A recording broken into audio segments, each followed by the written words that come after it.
Well, Washington, D.C. is under an emergency public safety order. As we've reported, President Trump is sending 800 National Guard members to help patrol city streets and remove homeless encampments. Members of Congress who work and live part-time in the nation's capital are weighing in. Capitol Hill correspondent Erik Rosales joins us now with the latest. Erik.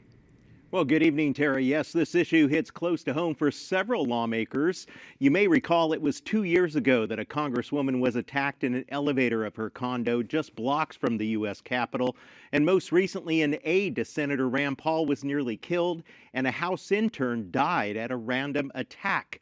Now, Democrats argue that all these were isolated incidents, and President Trump deploying the National Guard is simply a way to divert attention. I think we're still trying to understand what exactly the public emergency is and how this will be effectuated over the next 30 days. But the facts remain. This was unprecedented and unnecessary. Violent crime in the district is at a 30-year low. The president's emergency order expires in a month, but Congress is already stepping in. House Oversight Committee Chair Congressman James Comer wants D.C. leaders to testify before his committee when lawmakers return in September. He issued a statement supporting President Trump's actions. Quote, President Trump is rightly using executive power to take bold and necessary action to crack down on crime and restore law and order in Washington, D.C. For years, the D.C. Council's radical soft-on-crime agenda has emboldened criminals and put public safety at risk in our nation's capital. Democrats claim there is no public safety issue. This has nothing to do with the safety of people in Washington, D.C. The most violent cities are in Republican states, and there's no federal government, there's no National Guard, there's no U.S. military coming into those cities.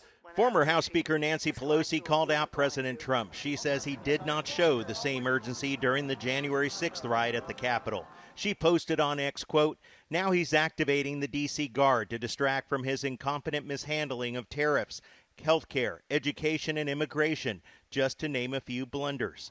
But the head of the Washington Police Union called the federal intervention into the city's police, quote, a critical stopgap. The U.S. Attorney for the District of Columbia says that the president's deployment of the National Guard in Washington, D.C. is, quote, just the beginning. Meanwhile, Republican Senator Mike Lee of Utah is pushing legislation to end D.C.'s 50-year-old home rule law, which allows its 700,000 residents to elect a mayor and city council members to oversee local matters, even policing. Senator Lee says that the federal government needs to be in charge of the District of Columbia. At the Capitol, Erik Rosales, EWTN News Nightly.